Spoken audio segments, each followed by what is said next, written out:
আমরা বাইরে থেকে এক গাদা টাকা খরচা করে যে কুকিজগুলো কিনে থাকি, আজকের এই রেসিপিটি ট্রাই করলে এটুকু বলতে পারি আর বাইরে থেকে কুকিজ কেনার কোনো ইচ্ছেই হবে না।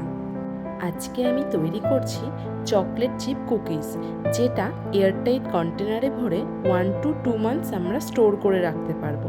আর এটা কিন্তু বাচ্চাদের টিফিনে কি সন্ধ্যার চা বা কফির সাথে পুরো জমে যায়। তো চলো শুরু করা যাক। প্রথমে আমি 60 গ্রাম মতো বাটারকে ভালো করে মেল্ট করে নিয়েছি। এখানে আমি বাটারটাকে মেল্ট করে নিয়েছি কারণ আমার বাটারটা ফ্রিজে ছিল, আর বাটারটা কিন্তু অবশ্যই ঠান্ডা হতে হবে। তোমরা যদি বাটারটাকে মাইক্রোওয়েভ বা অন্য কোনো ওভেনে যদি মেল্ট করে নাও, তাহলে কিন্তু বাটারটা ঠান্ডা করে নিতে হবে অবশ্যই। এখানে কিন্তু কোনোভাবেই গরম বাটার ইউজ করা যাবে না। তো এই বাটারের মধ্যে আমি অ্যাড করেছি 1 কাপ মতন পাউডার সুগার। এখানে আমি নর্মাল চিনিকে একটুখানি মিক্সার গ্রাইন্ডারে পাউডার করে নিয়েছি। এরপর বাটার আর পাউডার সুগারকে একটি স্প্যাচুলার সাহায্যে খুব ভালো করে মিশিয়ে নিতে হবে, যাতে ওর মধ্যে কোনো লাম্প না থাকে। তার মধ্যে আমি অ্যাড করেছি 1 টিস্পুন মতন ভ্যানিলা এসেন্স।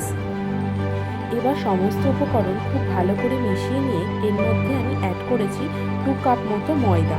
তোমরা এখানে 1.5 কাপ ময়দা আর 1/2 কাপ কর্নফ্লাওয়ারও ব্যবহার করতে পারো। আমার কাছে কর্নফ্লাওয়ার ছিল না বলে আমি এখানে শুধু ময়দাই ব্যবহার করেছি। এরপর এর মধ্যে অ্যাড করেছি 1/2 টিস্পুন মতো লবণ, 1 teaspoon baking powder, 1/2 teaspoon baking soda দিয়ে সমস্ত কিছু ভালো করে মিশিয়ে নিয়েছি। এখানে কিন্তু আমরা খুব বেশি জলের ব্যবহার করব না, তোমরা দেখে বুঝতেই পারছো কীরকম হবে আমাদের ডোটা। তো এইভাবে ডোটাকে মেখে আমরা এয়ারটাইট কন্টেনারে ভরে 1/2 ঘন্টা কি 1 ঘন্টা মতো ফ্রিজে রেখে দিতে হবে, যাতে ডোটা ভালো করে চিল হয়ে যায়। এবার 1 ঘন্টা পর ফ্রিজ থেকে ডোটা বের করে হাতের সাহায্যে এভাবে ছোট ছোট করে লেচি কেটে একটি বেকিং ট্রের মধ্যে দিয়ে এটাকে বেক করতে হবে। এখানে আমি বেকিংয়ের জন্য ওটিজি ইউজ করেছি। এখানে ওটিজিতে ইউজ করার জন্য আমি প্রথমে ওটিজিটাকে 180 ডিগ্রি সেন্টিগ্রেডে 10 মিনিটের মতো প্রিহিট করে নিয়েছি। তারপর এই বেকিং ট্রেটা এই ওটিজির মধ্যে দিয়ে দিয়েছি। দেখো 5 মিনিট পর থেকে আস্তে আস্তে কুকিজগুলো কিভাবে স্প্রেড হয়ে ফুলে উঠেছে আর সাইডগুলো হালকা হালকা গোল্ডেন হচ্ছে।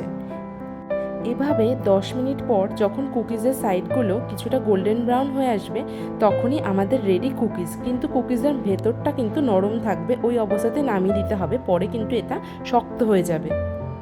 এরপর কুকিজগুলো ঠান্ডা হওয়ার জন্য অপেক্ষা করতে হবে। কুকিজগুলো ঠান্ডা হয়ে গেলেই দেখবে পুরো নর্মাল কুকিজ হয়ে গেছে। ব্যাস তৈরি হয়ে গেল আমাদের বাড়িতে বানানো দারুণ স্বাদের চকলেট চিপ কুকিজ।